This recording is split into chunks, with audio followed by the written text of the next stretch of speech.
Hello, everyone. It's Tahula Said Sani here. I wanted to welcome you to season 2 of Attack of the Blerds, and we have a very special guest for you today. I want to say that this is episode 3, so hopefully that you guys are super excited about being with us here today. I have Miss Jax from Noir Caesar Publishing, and Miss Jax, say hi. Hi, how are you guys? Thank you so much for having me. I was very much looking forward to this. This is literally the highlight of my week, so I'm excited about this. Woo! Yeah. Awesome. So, Miss Jackson, can you tell us a little bit about Noir Caesar and what you all do? Noir Caesar was originally started by NBA player Johnny O'Brien, who plays for the Charlotte Hornets. And his ultimate mission when he started Noir Caesar was more diversity.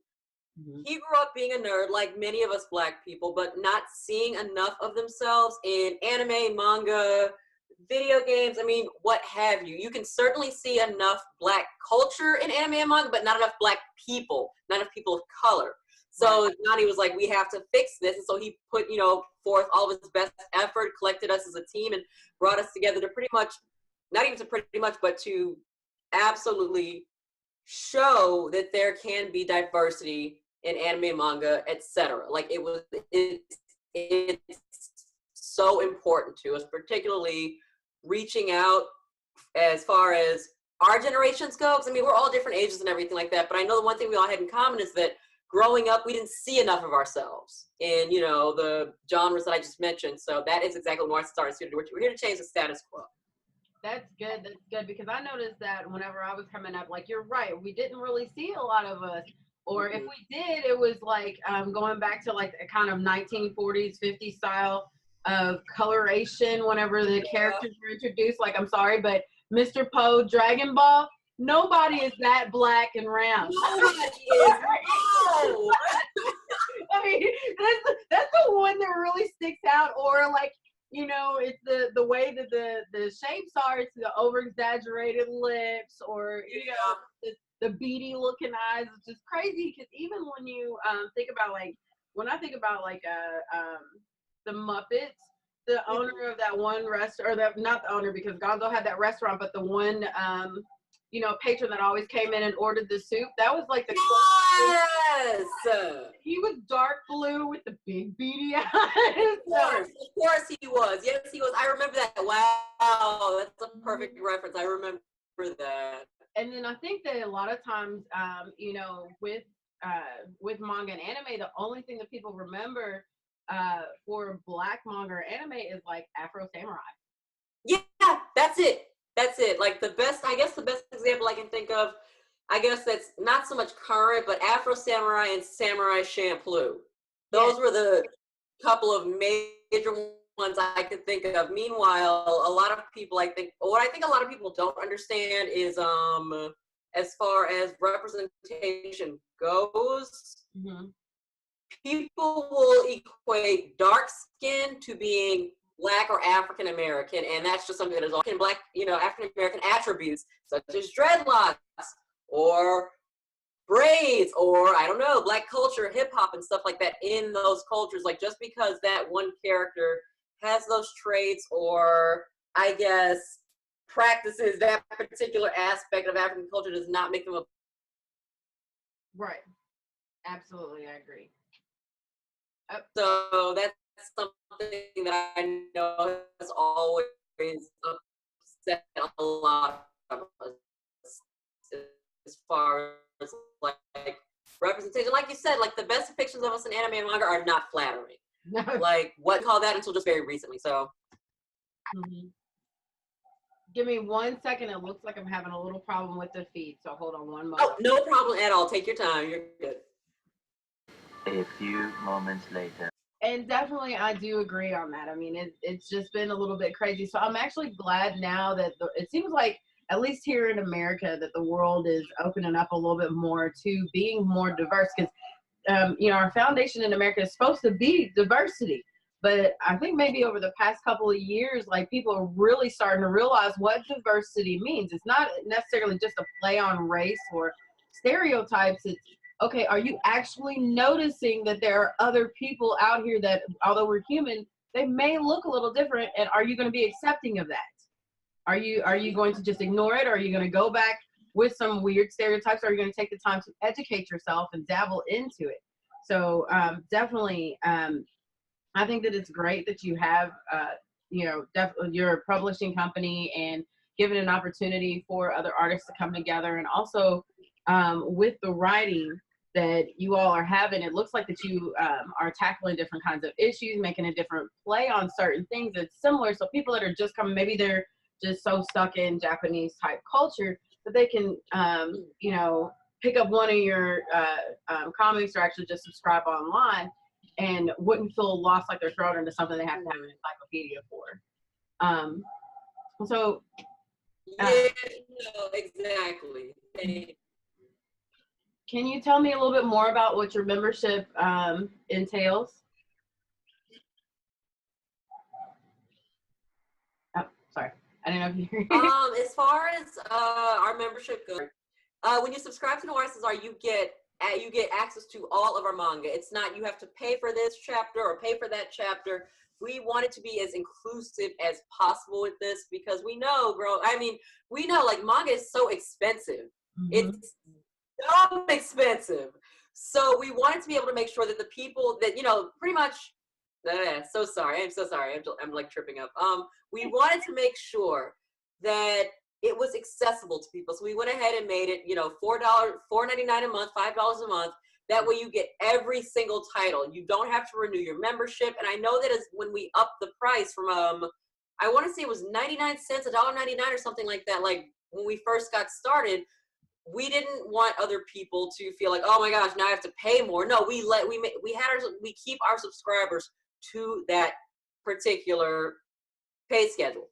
Mm-hmm. As far as like affordability goes. And then, I mean, you just get a lot of benefits as far as just subscribe. You get to talk, you get benefits that not a lot of other, I guess companies would give you along with along with reading the material that goes along with Noir Caesar. You get first dibs like on all, of course, the new chapters and everything. You get to see what's going on. You get to speak person to person. You get to join special chat, like you get to join, you get to join, I'm so sorry, you get to join chats with your favorite creators and everything like that. You get the first dibs on what is going on in the world of Noir Caesar.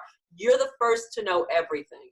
And we truly feel that that is exactly what matters. And particularly, especially now, because just yesterday, we launched our very first contest. So, and that is open to subscribers only. So if you subscribe to Noir Caesar and you say, hey, listen, I've got a story I want you guys to look at, or I have characters, I want to throw a pitch at you guys. Will you guys accept that? Sure, but all you have to do is be a member to subscribe.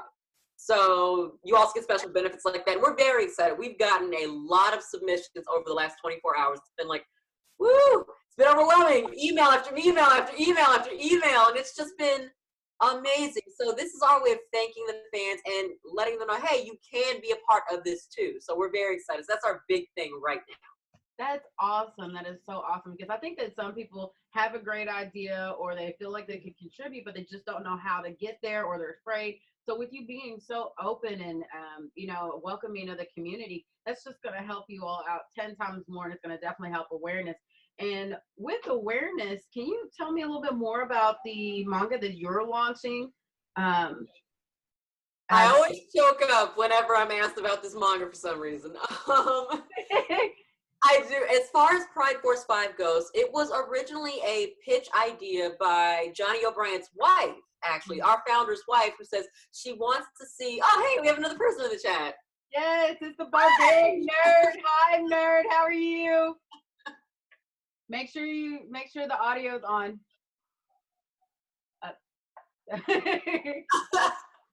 He's coming in for visual purposes. I'm not quite sure. You have to hit unmute on the mic. Hold on, let me see if I can get him in the chat. No problem. Awesome, awesome, awesome. There we go. Yeah. Hey, what's good? Okay. What's going on? Nothing much. Nothing much. Awesome. Barbaric nerd is in the house. Yes, thank you for joining us. But Miss Jax, you were saying that you get a little choked up with whenever you talk about Pride Force 5. So definitely, I mean, because I know this is your baby. Tell us a little bit more about it, because I'm excited to see, because it just seems like the concept is going to be so amazing. And I don't know if the world's ready for this.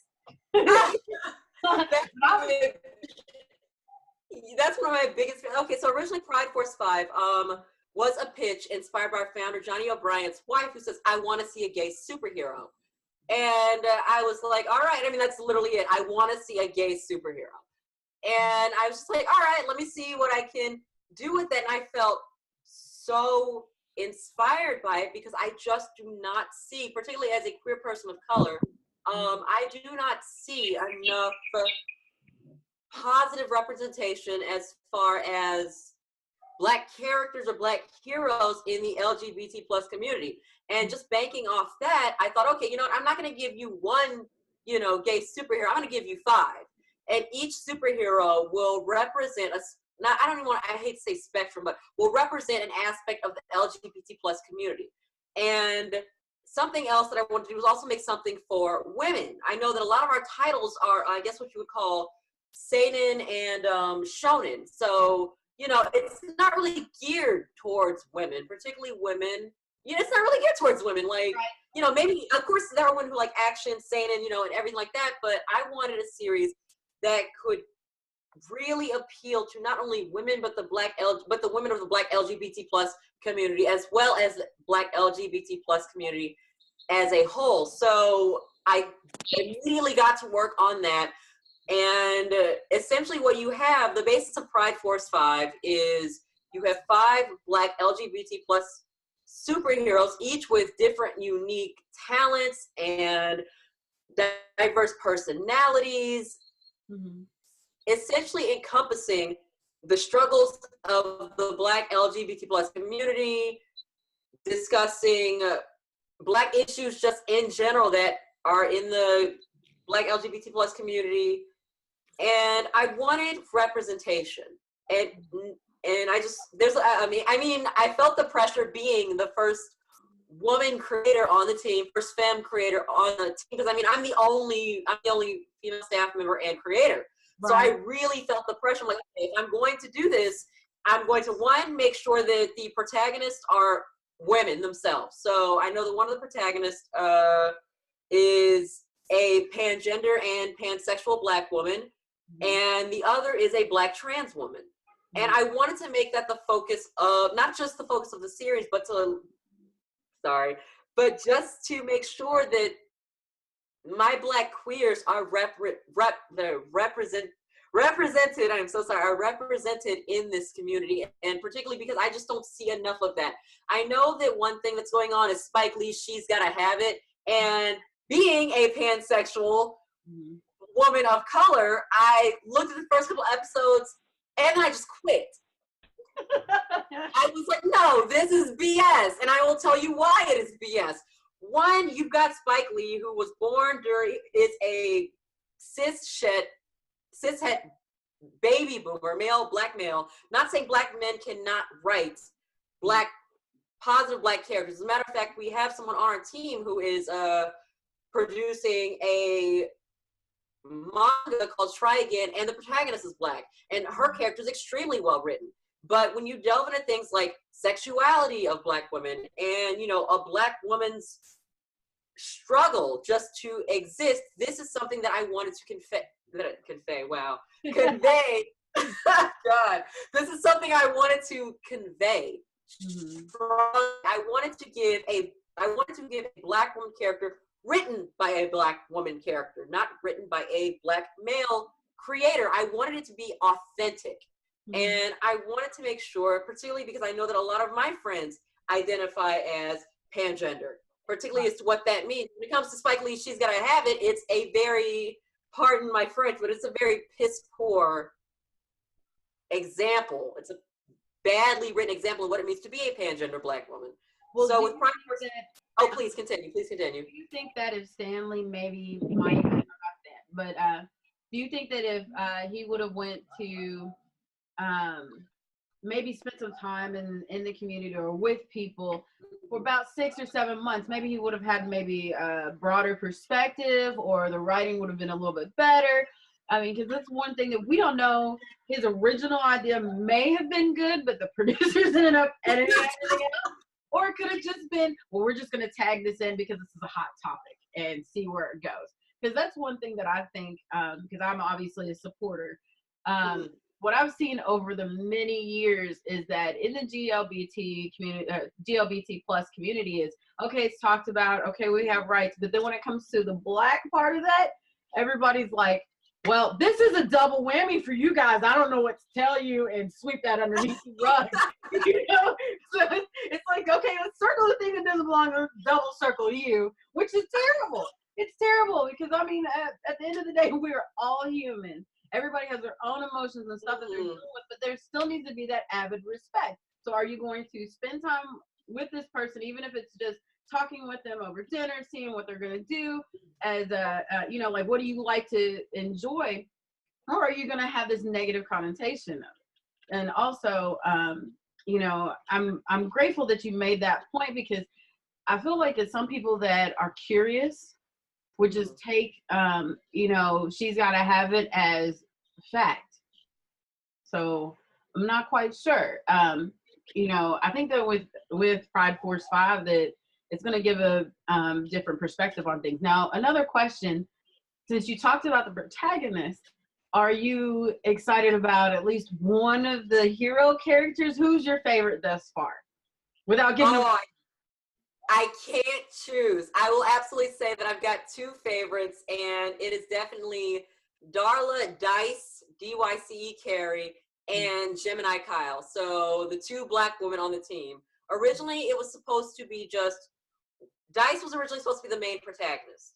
And then I thought, no, I love Gemini characters. So two protagonists, they're both going to be Black women. They're both going to lead the team. There is no de facto leader, but if I would say there were leaders of this, it would be Gemini and Dice. And I love them because they're so contrast to one another in that, take Dice, for example. Dice herself is the descendant of the voodoo queen, voodoo goddess Marie Laveau, and the voodoo the voodoo, I believe it's Lua, the Baron god, Baron Samedi. So that's her character. You know, her thing is all about Black ritual. Her entire history stems from Black ritualistic powers and everything like that. But she still has, you know, a very kind of just modern charm about her, as opposed to Gemini, who is all about technology and now. So where you've got Gemini rooted in technology and science, like that's where her power lies. You've got Dice, who's the opposite, where she focuses strictly on Black magic.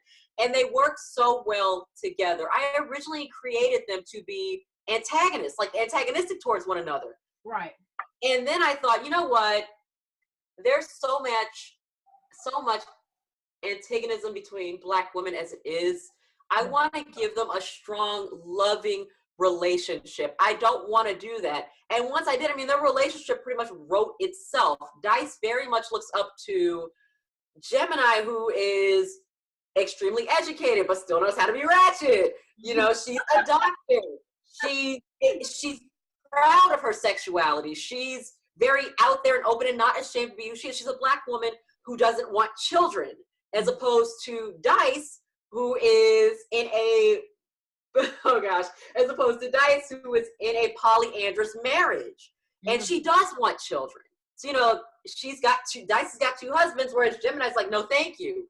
You know, I wanted to make them both, I wanted to make them a contrast of one, kind of foil characters of one another, where at the same time there's just an overwhelming sense of love and respect. They may not understand one another's lifestyles despite being part of the same community, but they love each other regardless. Of course, they have their sister-like quips and everything like that, but at the end of the day, I wanted to depict a strong relationship, a strong non-blood relationship between these two Black women who could not be further apart in so many ways, and yet they would still be the first to fight for one another, die for one another, live for one another, and of course love one another out of nothing but respect. So that is what I wanted. I didn't want the stereotypical Black women who are fighting each other, constantly competing against one another. This is what I wanted to portray, particularly as Gemini being transgender. And that is something that I wanted to avoid when creating Gemini's character, because whenever you see trans characters in modern media, it's always revealed as a huge plot twist or a huge surprise or fetishized. Right. And I'm like, no, she's trans. It's not going to be some big plot reveal. It's just who she is as a person. She exists. She lives. As far as I'm concerned, trans women are just women, period. There's no room for argument on that, you know, regardless of if you fully transition or not. If you identify as a woman or a femme, that's it, as opposed to Dice, who identifies just as, again, pangender. She doesn't conform to one particular gender stereotype, like neither of them do, but I know for a fact that I intentionally made Gemini more feminine and Dice more explicitly, I don't want to say butch, but kind of just more like a stud. Right. Meanwhile, I guess that's what I wanted to compare with them. The fact that they are just so different and represent different spectrums of Black sexuality. They're not afraid of their sexuality. They own it, and they are just very proud, very strong Black women. So I'd easily have to say that they are both my favorite. Like, I love them very much to the point where it's just like, this is something I created. And I'm surprised because just like regular children, they surprise me every day. Once I create, because I mean, I don't have children, and honestly, I'm on the fence as whether or not I will have them, but right. kind of giving birth to these characters and just watching them go, it's just like, well, I didn't plan for the story to get here, but I mean, I guess now the character is telling the story at this point. Now this character is telling the story, and I'm just going to roll with it and just see what happens. So they are both very much my favorite characters in Pride Force 5. That's so awesome. That was so long. No, it's fine. It's perfectly good. I mean, because that's one of the things that I think that people don't realize is that if you're not a creative person, this is what you have to see. And then one of the reasons why we like to do interviews, whether you're a cosplayer, a writer, an artist, or whatnot, you've got to see who's creating it. I mean, because when you, like, say that you go to a convention, you stand in line forever, you see your favorite actor or writer, you're only going to see them for just about 5 to 10 minutes. You're not going to know how long they stayed up all night or didn't eat all week because they were too busy creating. Or maybe they had writer's block and they didn't write crap for a whole 2 weeks, and now they feel like, oh my God, I can't deal with this. So yeah. Yes, I know that life. Yes. I swear, all creative people, and especially if you are an independent business owner, you all go through that. I mean, it's not all, you know, bells and whistles. Like, after hard work or years or whatnot, or if there's a jumbo miracle somewhere, then yeah, you can have your big, huge house and cars and relax on the beach. But in the meantime, you are blood, sweat, and tears. All of your essence is going into every little fine detail, every little thing. So sometimes if, you know, especially with writing, you know, let me just reference, like, okay, so Game of Thrones, all right? There's all the books. Huge fan base, whether you were just watching the TV series or reading the books. Everybody was harping about, well, when are you going to come out with another book? Sometimes writing, it takes 2, 3, maybe 4 years to write a book to make sure that everything is out there. So if you're patient and you really like this person's writing style, you'll wait. You'll wait. Yes, exactly. Thank you. Thank you. Exactly. Most def. And let's see. Oh, I have a couple other notes here too. Oh, I was looking at Arms of the Dragon's cover art, and you know what it reminded me of? It reminded me of a little bit of Cowboy Bebop type of feel. And like when I was looking at the Pride Force 5 official poster, which Blerds, we're gonna definitely post that in the feed, as well as also I'm gonna try and post that at the end of this podcast, so you guys can follow along and subscribe. Make sure you subscribe, and don't be afraid of the whole GLBT community plus, okay? Don't. You know, at the end of the day, we're all people and we need to support each other regardless, okay? Educate yourself. I mean, because the worst thing that you can have is a whole bunch of fear about a bunch of nothing that doesn't even exist, okay? Thank you so much for that. Thank you. I'm serious. But definitely when I was looking at Pride Force 5, the way the colors popped out, it reminded me a little bit of Steven Universe. But it was Yes, I love that shit too. It does. That was just like, no, that's not. Okay. But Thank you. I mean, everything is written, and the way the artistry is so well, and not every single manga that I saw was exactly the same. Because sometimes when you have a production company, all the caricatures look exactly the same, or they may use the same voice actors. And that's one of the things that I saw was a little bit different with you guys. Mm-hmm. No, Steph. Thank you so much. Like, as far as the artist Andre goes, like the poster that you guys actually saw is the character art that we used for one of our outside. We actually had someone outside of the company create that art, but the art will actually be, the entire story itself will be created by Mikkel Sebastian, who is one of our actually, if not one of our two top artists that we have right now. The other one is Nicholas Draper Ivy. And as far as like the illustrator for Pride Force 5, I completely stressed that I wanted a queer person of color, particularly Black, to do this. Because I honestly have never once come across an entire series or a comic, much less, that is both written and illustrated, particularly separately, by queer creators of color. I mean, there are actually plenty of comics out there that are written by queer people of color, of course. But because I can't draw to save my life, it really meant the most to me having, like, and I mean, like, I really fought for this. I'm like, Johnny, listen, because I know that originally they wanted to bring on a white, cis, hetero artist for this. And I'm like, this is what we're not going to do.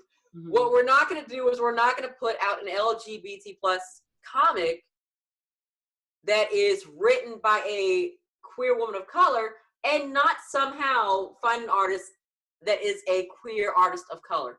And that is what Mikkel Sebastian is. So when he agreed, plus Mikkel is just an amazing person in general. I love him so much. He's just an amazing person as it is. He's got a huge following, and he's one of the most humble people I know. So that's why it meant everything for me, because I know that I particularly get bent out of shape when I have, say, cis hetero people writing stereotypical queer people and then pushing that and say, here, queer people, there you go. You know, this is for you. You're welcome. But at the end of the day, it's just like, it doesn't feel authentic. Yes, I know that I should be grateful for the representation, but it doesn't feel authentic to me. It loses its type of voice. So making sure that I had the right person to help me with this comic meant everything. And that was something I absolutely pushed and fought for. Like, I wasn't going to let it go either way. Right. So, I mean, that's just how passionate I feel about this as far as representation. Representation is nice, but if you don't have an actual person of that life, of that experience working on this, it just feels kind of, I feel like, yes, it may make for a good story and you do have the quote unquote representation, but I feel like it loses, I don't want to say it loses authenticity, that it loses kind of just its originality. It loses its true form, for lack of a better word. Authenticity, there we go. So right. This is what I wanted. They may not be able to bring something to the table that maybe you might not think about to make it the glue fit, so it'll be something epic. So I completely get that. Yes, thank you. Know that, and just wanted to, reiterate for some of our fans out there, that's the beauty part about Attack the Blerds, is we talk about everything that is all nerdy in our community, and you have to understand that if you're going to talk about everything of all our community, it's all of our community. Yes. And you can't just separate one from the other, and it sometimes is hard to find, because even if you take it back like 40, 50 years, it was hard to find people of color, whether they be African American, African, or even, let's just even go to Latino. It was hard to find somebody for an acting job. There was a lot of people that were great actors, And if they needed someone of dark skin, they would just dress them in blackface. Even the old cowboy movies, there was like natives running around. Why don't you get them? No, we're gonna dress everybody up in blackface and pick a couple little phrases that we might have heard passing through and say that this is the native language. Well, now in 2017, people are realizing, oh no, there's several different native languages out there. Yes, thank you. Really? Ow. What is, did you hurt your knee? Oh my God. It's not the phrase that you always say when you greet someone. But education is developing, so that's always a good thing. And if it wasn't for people like you making these points in periods of time and milestones, we would never get to this point. So, kudos to you guys for staying true to your nature and trying to take the extra effort to find somebody to, be a great artist, to jump on the same bandwagon as you, so, you can get it out there. That's good. That's good. So when are we expecting for Pride Force 5 to officially come out? Officially come out, I want to say it'll be anywhere between January and February 2018. Okay. So the script, the chapters are all written, everything like that. Johnny's approved them. And all we need right now are the actual drawing itself. So we are all set. I'm very excited, honestly. Like I have a lot of hope for this series, and not just for it to be a comic, because I know that when Noir Caesar puts out anything, the main goal is to take it from manga form and make it an anime or make it a live action. So I don't just want it to stop, oh, this is a great comic and everything like that. No, I want to make it so that people can understand this has all of the potential to be an anime, to be a live action. So that is my absolute overall hope and goal for Pride Force 5. That would be awesome, because I can tell you that statistically, when something drops into anime form, the fan base just blooms out, and and also you have to do the dubbing. Yes! It can't just be in English. There's somebody who's like, this is not an authentic anime because it doesn't have Japanese in there somewhere. So. But yes, I'm happy for you guys. That's good. And also, since you brought up anime too, do you have a set of particular animes that you like right now that maybe might be outside of your company that you're following, or your all-time favorite anime? Which ones are those? Oh Lord. I know that's a bad. Oh God. I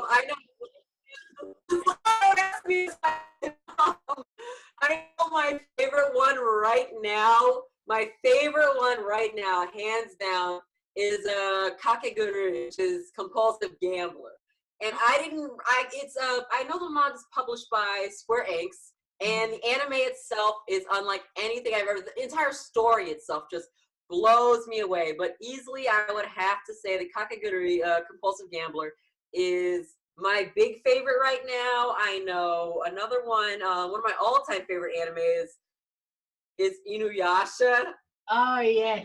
It wasn't, I won't say it was my gateway drug, but it was like the one that left the biggest impact on me. Inuyasha, and then I know one of my all-time favorite manga, or easily I can feel like my top 5 favorite manga of all time is Kimi wa Petto. And for some reason, You Are a Pet, and they chose to for some reason, the English title is Tramps Like Us. I don't quite understand that one, but sure, why the hell not?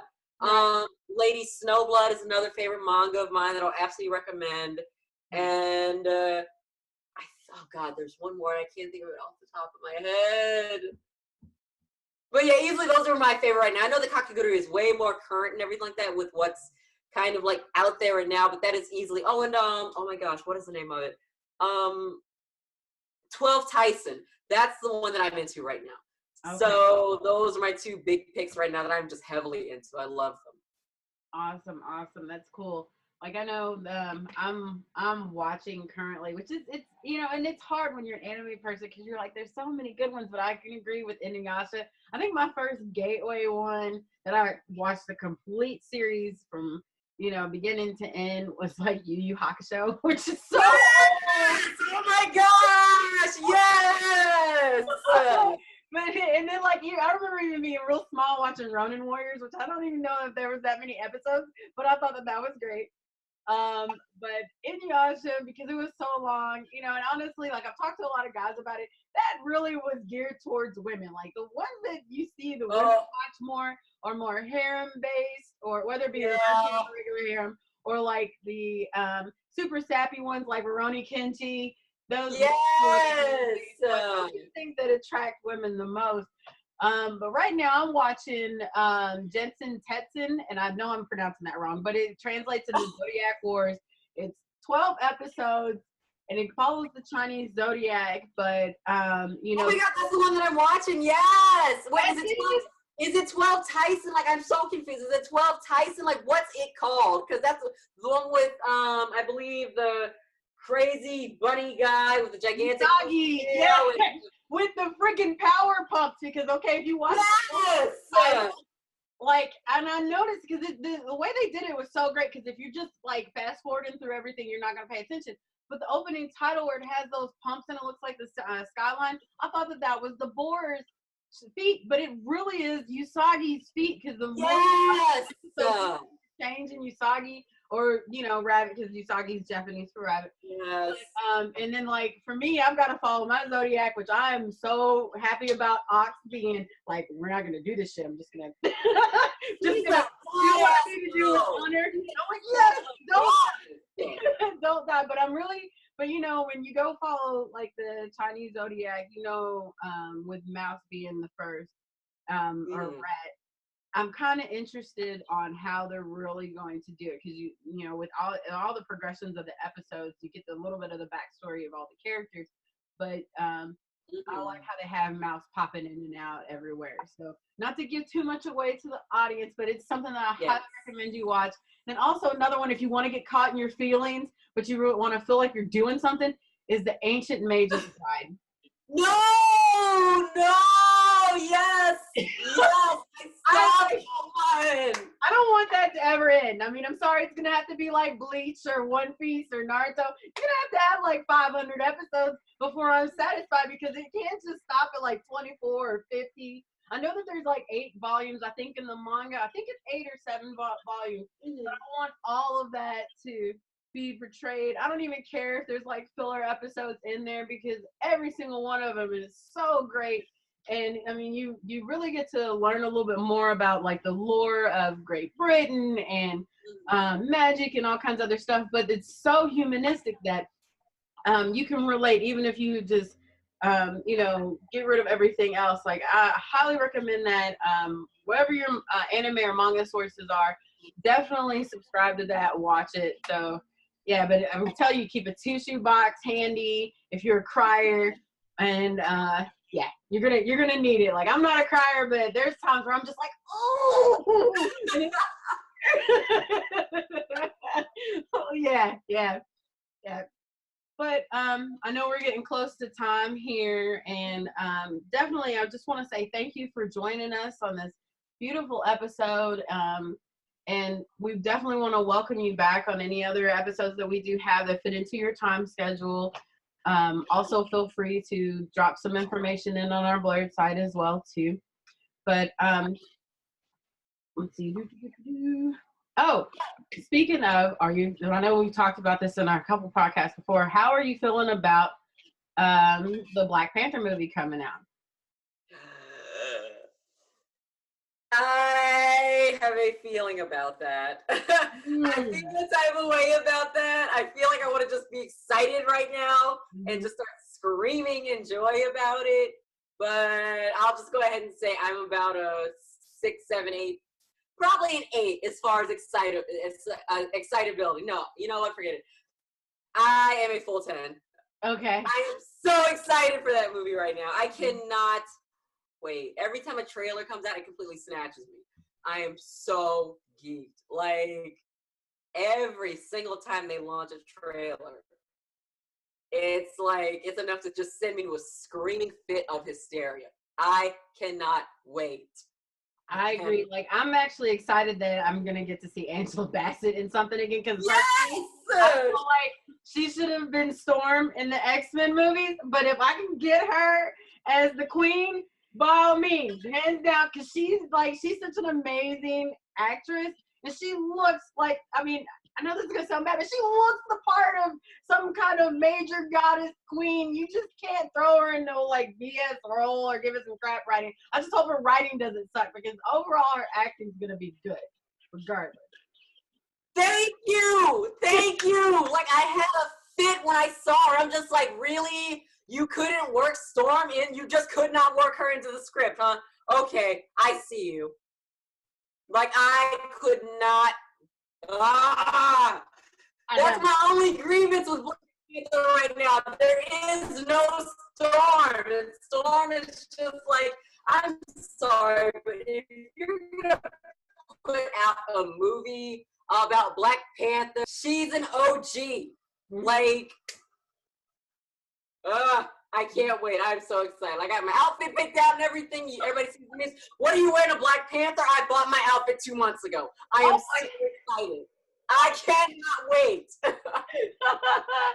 See, I'm slacking on that. I asked myself the same question. I was like, do I want to dress up? I don't know. And then, but that's, yeah, I guess I better start looking now too. Yeah. Oh man, yeah. Well, thank you for the idea. That's good. But definitely, I know we're getting close to time, so wanted to give a shout out to our fans and people that like, click, and subscribe. Make sure that you share this episode as well. Follow us on all of our forms of social media. That's Attack of the Blerds, and also on Twitter at AOTB. Also, if you would like us to interview somebody, or you want us to check something out, feel free to drop a comment below, message us. You can always email us at attackoftheblerds@gmail.com. And definitely, I know I don't have the Lord Thanos next time on Attack of the Blerds. Well, I can't. I'm not the greatest at that. So we're gonna try and get Thanos in here at least for a couple little hooks or something like that. He needs to pop in every episode at the end to do his ending. That's gonna be incredible. But definitely, thank you so much, Miss Jackson. Make sure you follow her on Instagram as well. She's into a lot of other things besides Noir Caesar, but definitely thank you once again, and see you all soon. Peace out.